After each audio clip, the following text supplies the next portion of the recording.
Jello. The Jello Program, coming to you from Radio City, New York, starring Jack Benny, with Mary Livingston, Phil Harris, and yours truly, Don Wilson. The orchestra opens the program with Hooray for Hollywood.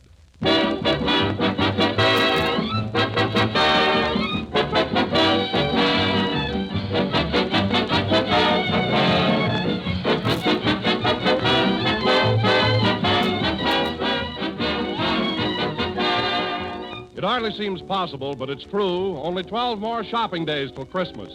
12 crowded days that will go by like the wind with so little time for planning or preparing your daily menus. Well, here's a helpful hint.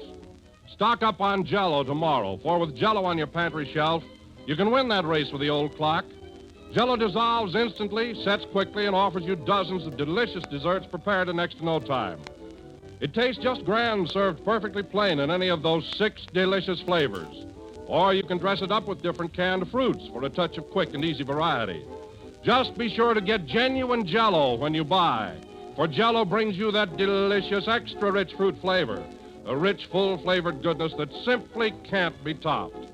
So for ease, speed, and swell things to eat, ask your grocer for Jello.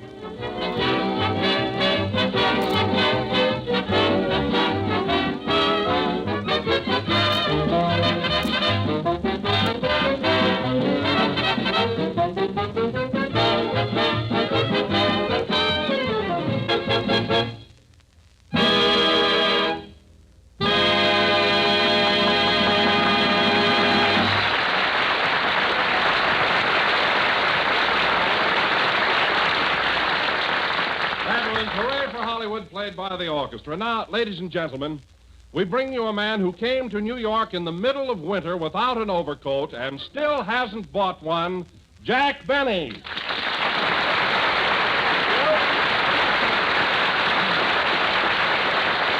you. Hello again. This is Jack Benny, the holdout, talking.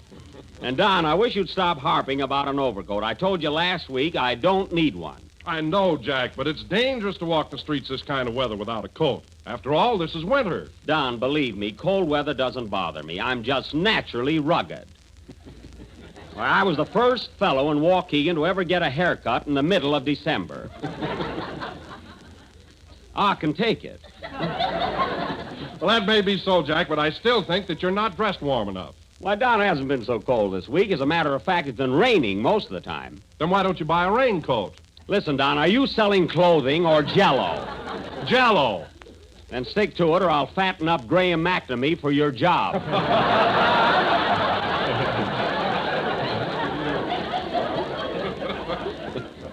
Now, let's drop it. Well, I think Don's right, Jack. You look silly walking down the street dressed the way you are. Oh, I do, huh? Yeah, why, for $60 you can get a beautiful overcoat with patch.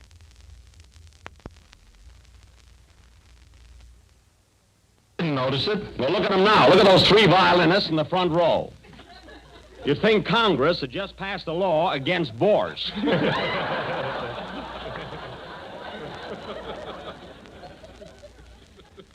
You know, Don, I can't understand why Phil had a... Oh, now they laugh. The reason they're laughing now, borscht is the first word they understood.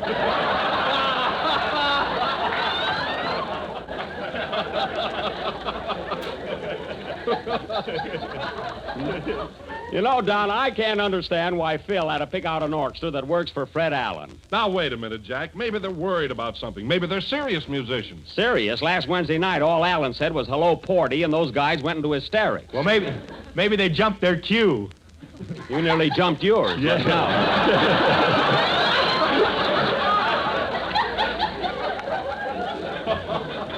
That's probably what happened.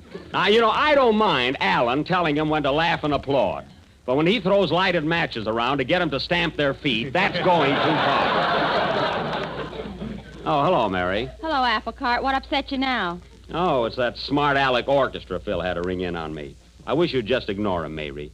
You haven't been out with any of the boys in this band, have you? Only the brass section. Oh. I like fellas with derbies. Oh, good. Well, stay away from the woodwinds. But by the way, Mary, I thought you were going to meet me the other night for dinner and go to a show afterwards. Jack, I've told you 1,000 times I'm not going out with you until you buy an overcoat. Oh, you're as bad as Don. I told you I don't need an overcoat. This blue suit keeps me plenty warm. It ought to. You got your gray one under it. Oh, was that darn thing showing again? Anyway, you missed a wonderful treat. I saw that new Olson and Johnson review. Oh, if they got a show here, what's the name of it? It's called Hex-a-Poppin'. Hex-a-poppin'? Yeah. Not the night I saw it.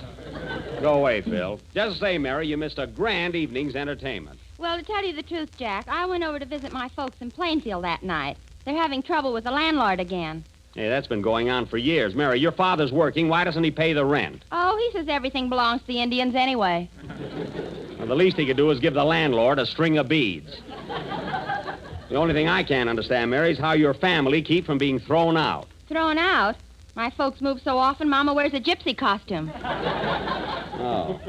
Well, I guess some people are just naturally restless. Yeah, we even had to change our dog's name from Fido to Rover. Nice family. Say, Jack. What? I just got a letter from Mama that'll positively kill you. Well, it's about time. What's the Noel Coward of Plainfield got to say? Here it is. Oh, this is a riot. Well, never mind the build-up. Just read it. Okay. My darling daughter, Mary, just a line to let you know how happy your visit made us, and to tell you that you left a pair of gloves here on the piano. That was careless. They fit me fine, but I will send them to you immediately, if that's the way you feel about it.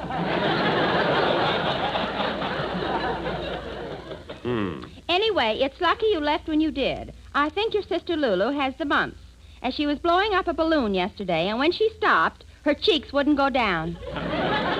Oh, that's too bad. Right now, she looks like a tuba player getting ready for a high note. Say, it's a good thing you got away from there. By the way, Mary, your grandfather is at it again. He may be old, but he certainly follows the latest style. I remember the old geezer. This morning, when he came into breakfast, he was wearing his beard up.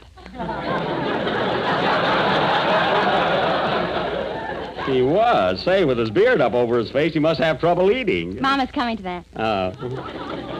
We had chicken soup for lunch today, and you should have seen your grandfather looking for a noodle in the haystack. The old gal's cooking tonight. Any other bulletins? No other news, except your cousin Otto is in trouble with the police again. Now what? They caught him on a ladder the other night, and he wasn't eloping. That's right. You can't take silverware to Niagara Falls. That's all for now. Give my love to the gang, and hope to see you before you leave. Your devoted mother, Gypsy Rose Livingston. Wow. P.S. It's only 2 weeks to Christmas, so give my love to Jack, too. Well, that's very sweet of her. What a racketeer. Now, let's get on with the program. Oh, Kenny. Hey, where's Kenny? He's supposed to sing right now. I don't know. Oh, I remember. Kenny borrowed $10 from me and said he was going out to see the World's Fair. The World's Fair? That doesn't open until spring. He'll wait. Darn that kid. Well, if we can't have a song, I'll have to play a violin solo. A violin solo? Get back in your seats, men. That's what I say. Hand me a violin, Phil. Now, wait a minute, Jack. Can't we talk this over? I know what I'm doing, Phil. Let go of me. Hey, boys, do you know At Long Last Love? No. How about My Reverie? No. Fine orchestra. Hey, piano player. Yeah? Do you know when it's tulip time in Holland? I think it's in April, isn't it?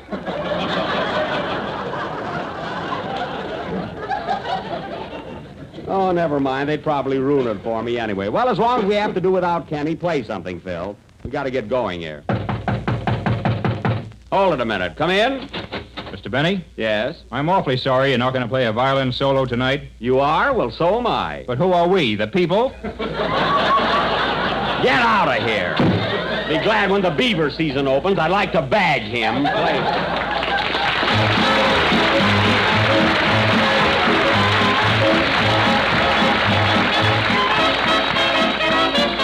I'm no millionaire, but I'm not the type to care. 'Cause I've got old pocket full of dreams. It's my universe, even with an empty purse. 'Cause I've got that pocket full of dreams. Wouldn't trade the wealth on Wall Street for a road where nature trots and to calculate I'm worth my weight in the golden rods. Lucky, lucky me, I can live in luxury, 'cause I've got that pocket full of dreams.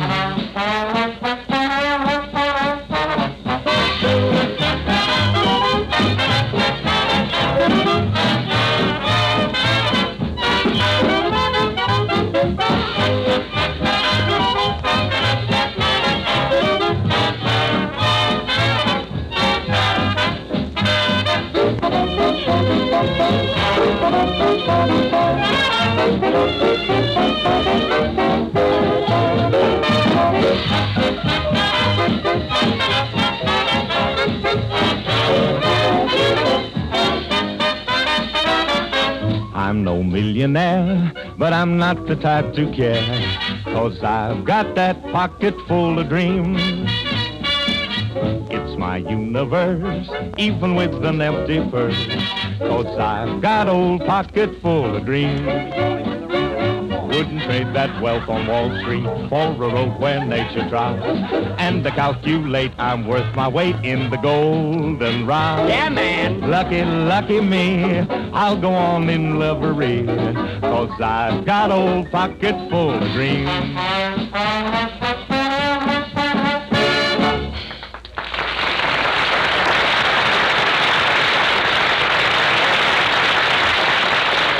That was Pocket Full of Dreams, played by the orchestra with a vocal refrain by Phil Martinelli. And now I know why you didn't want me to play my violin, Phil. It was just so you could do a number yourself, you big ham. Well, what if I did? Don't be so jealous. I'm not jealous. If I couldn't sing better than that, I wouldn't even attempt it. Me jealous. Why should I be? I got more money in the bank than you have. Haven't I, Mary? You've got more money in your sock than he has in the bank. Mary, if you're referring to that bulge above my shoe, I was getting out of the bathtub this morning and I sprained my ankle. Well, you've got Lincoln's picture on the bandage. All right, Mary. Anyway, that's what happened. Bathtub? What were you doing in the bathtub? I was sailing a boat.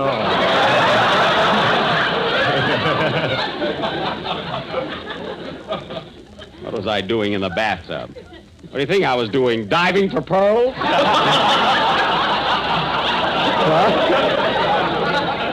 Or my laundry? That could happen. Now, wait a minute, Mary, I shouldn't even discuss it, but I don't do my own laundry. Well, someone should.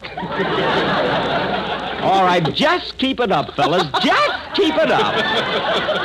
So, when I do my Christmas shopping, I'll remember every word that was said here. Now, hold on a minute, Jack. Have I ever said anything to hurt your feelings? No, you haven't, Don. Have I ever said anything that would cause you a moment's unhappiness? No, Don, you haven't. Here it comes, folks. Have I ever said anything except that Jello is economical, easy to make, and comes in 6 delicious flavors? Strawberry, raspberry, cherry, orange, lemon, and lime. No, Don, and I admire you for it.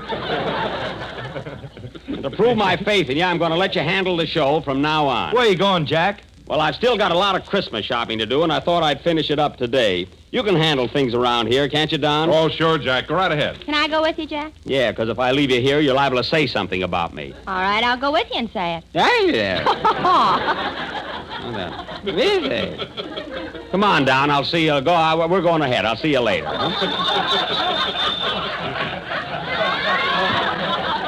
Wait a minute. I'll take it. Hello? Hello, Mr. Benny. This is Rochester.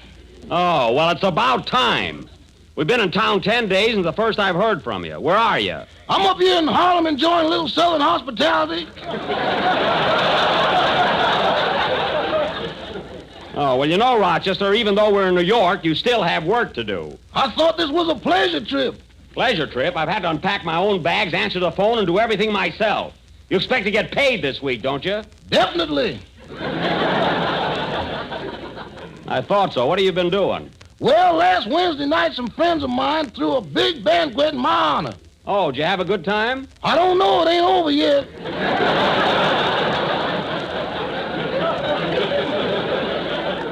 It ain't over yet. Well, for heaven's sake, how long is this party going to last? Until somebody with a blue coat knocks on the door with an axe. Well, I don't mind you having a good time, Rochester, but in case things get dull there, I wish you'd drop around and press some pants for me. Okay, boss, I'll be there tomorrow. Fine. Oh, incidentally, when I unpacked my bags the other day, I couldn't find my full dress suit. You couldn't? My. I'm not asking for sympathy, Rochester. Where is my full dress suit? You mean the one you look so good in? Stop flattering me. Rochester, where is my full dress suit? Why don't you wear your tuxedo? Now, Rochester, for the last time, where is my full dress suit?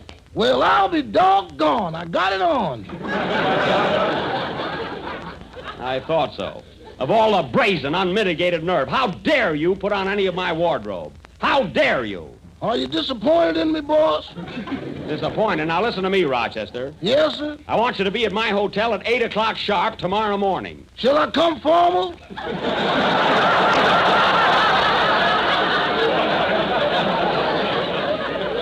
Yes, bring the suit. Goodbye. So long, boss. Well, that's positively the last word in nerve. Play, Phil. I got to go out and do some shopping. Come on now.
Gee, this store is crowded, isn't it, Mary? Yeah, getting through this mob is like playing Notre Dame. Yeah, everybody shoving and pushing. Ooh, ooh! Madam, will you please watch your umbrella?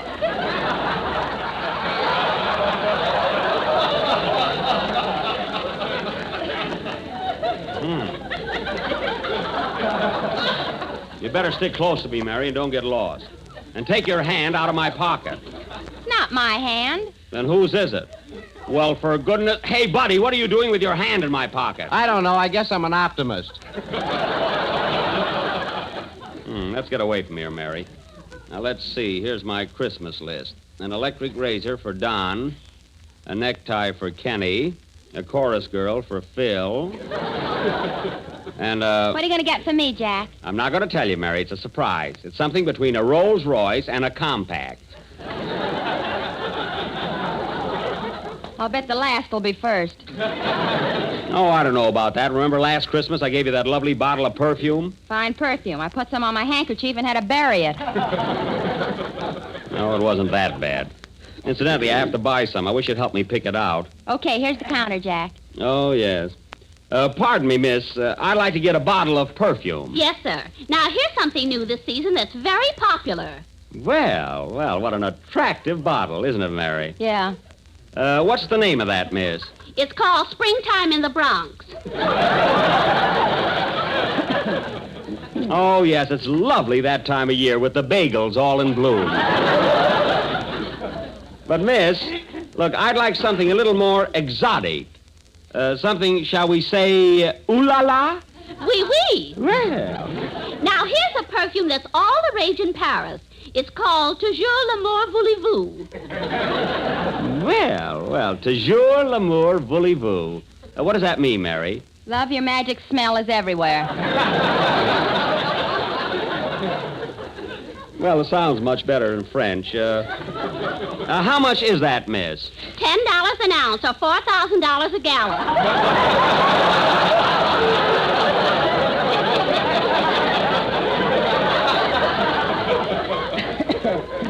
Well, I'm afraid that's a little steep. Let's see. What else have you got? Now, here's something very nice.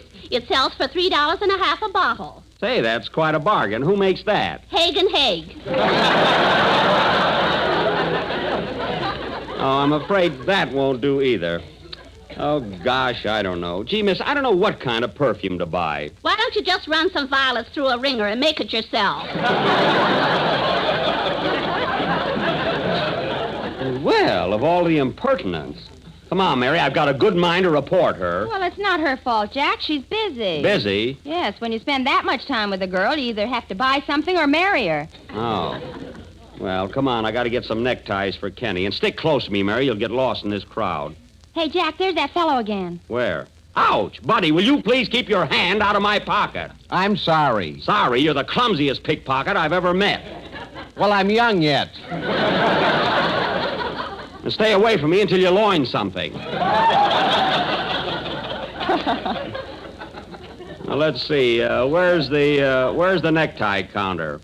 There's a floor walker, Jack. Ask him. Oh, yes. Pardon me, mister. Good afternoon. What can I do for you, sir?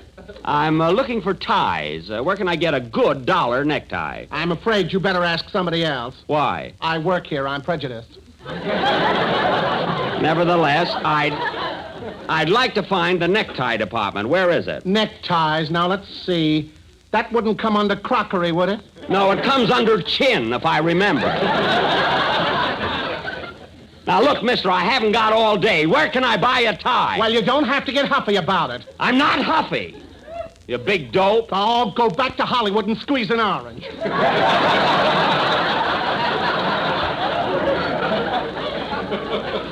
Now, look here, you. Hey, Jack, there's the necktie department right in back of you. Oh, that's right. Fine floor walker is a disgrace to his carnation. Fine floor walker is a disgrace to his carnation.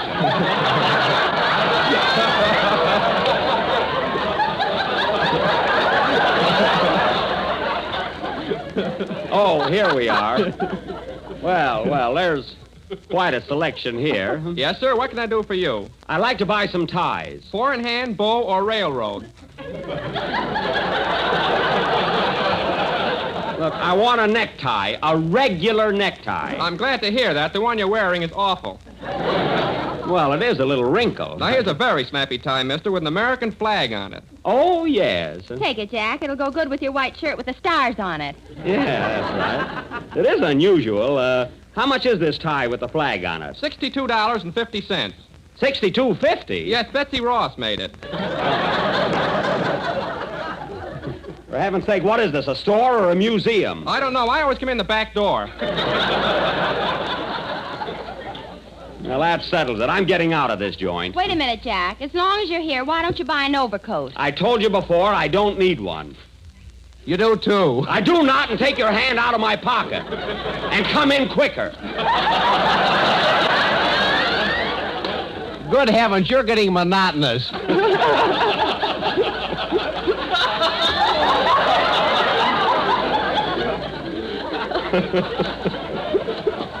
All right. Come on, Mary. I'll buy that overcoat just so you'll keep still. Where's that silly floor walker again? There he is, right over there. Oh, yeah. Say, mister, I hate to go through this again, but can you tell me where the overcoat department is? I'm not speaking to you.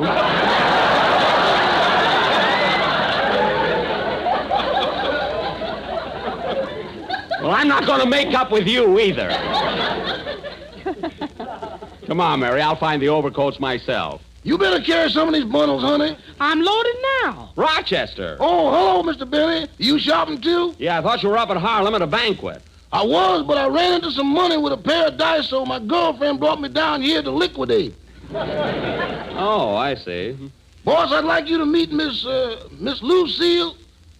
What is your last name, honey? Garbo. Oh, Lucille Garbo. How do you do? Glad to know you, Mr. Benny. Rochester's been telling me about that big oil well you two own. Oil well? What oil well? Come on, honey, let's go. Rochester! See you later, boss.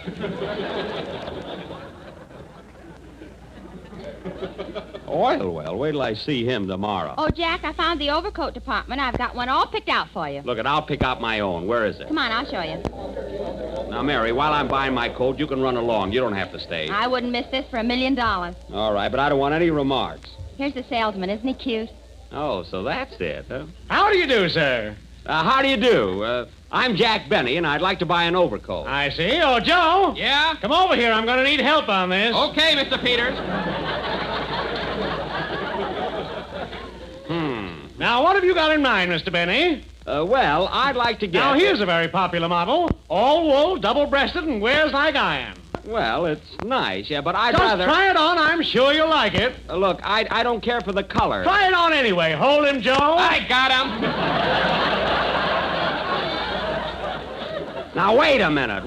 There you are, Mr. Benny, a perfect fit. A perfect fit? Absolutely. Now, do you want the sleeves lengthened, or are you going to wear gloves? Now, look, mister, I don't like this coat at all. In the first place, it's too long. Look, when I move, it drags on the floor. Not if you walk on your toes. Well, that's about the silliest thing I've ever heard. It looks marvelous on you. Marvelous? I've been in shower curtains that fit better than this. Now, look here. I don't like this model at all. Take it off. All right. I don't like the weight, and I don't like the color. But it's only $29.50. Put it back on, fellas. Now, wait a minute, Mary. I don't want this coat at any price. Oh, you don't, huh? Well, try it on again. This coat will grow on you. Grow? I could raise pigeons in it now. Now, look, Mr. Brown, I don't Now, want... just slip it on again. Look, but I don't like I this... got him, Mr. Peters. Hey, what's the matter with you guys anyway? There you are. Now, how do you like it? I don't like it. Look at this coat. There aren't even buttons on it. Of course not. This is the new zipper model. Look. There you are. Mary, let's get out of here. These fellas are maniacs. What are you laughing at? You look like a guy peeking out of a sack of potatoes. Well, I've just had about enough of this. I'm going home. Unzipper me. Okay, here we go again. Come on, Mary, let's go. All right, Jack. Oh, no, you don't. Grab him, Joe. I got him. Out of my way, you. Out of my way. All right, Joe, let him have it. Ha-ha, you missed me. What a sore loser. Oh, Jack, he shot me right through my new hat. Well, no wonder. It looks like a wild duck. Good heavens, what a night.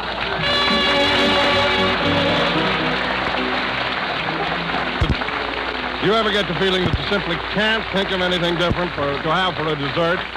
Well, cheer up. There's always something new, and here's one good suggestion for tomorrow. It's the delicious new Jello butterscotch pudding prepared with 10 creamy marshmallows cut in quarters and folded inside. Good? Ah, you bet it's good. Satin smooth, rich, and mellow with a golden brown color, as tempting as taffy, and it tastes that's luscious with true butterscotch flavor. Then try the new Jello vanilla pudding. It's creamy and delicate, fresh tasting and smooth, for it's made with real vanilla. You'll find that it's an all-family favorite, and it's wholesome and nourishing. Then there's Jello chocolate pudding, just like old-fashioned homemade pudding, rich and chocolatey, made a quicker, easier, better way. For all three Jello puddings are delightfully simple to prepare. The quick, easy directions are in every package, together with some interesting recipe variations. Buy 3 packages at a time. Ask your grocer tomorrow for Jello butterscotch, vanilla, and chocolate pudding. This is the last number of the 12th program in the new Jello series.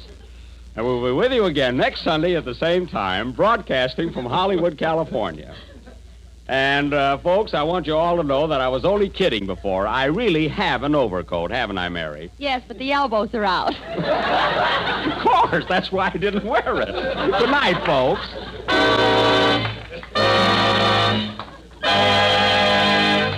J-E-L-L. Tonight's music included F.D.R. Jones from Sing Out the News. This is the National Broadcasting Company. KFI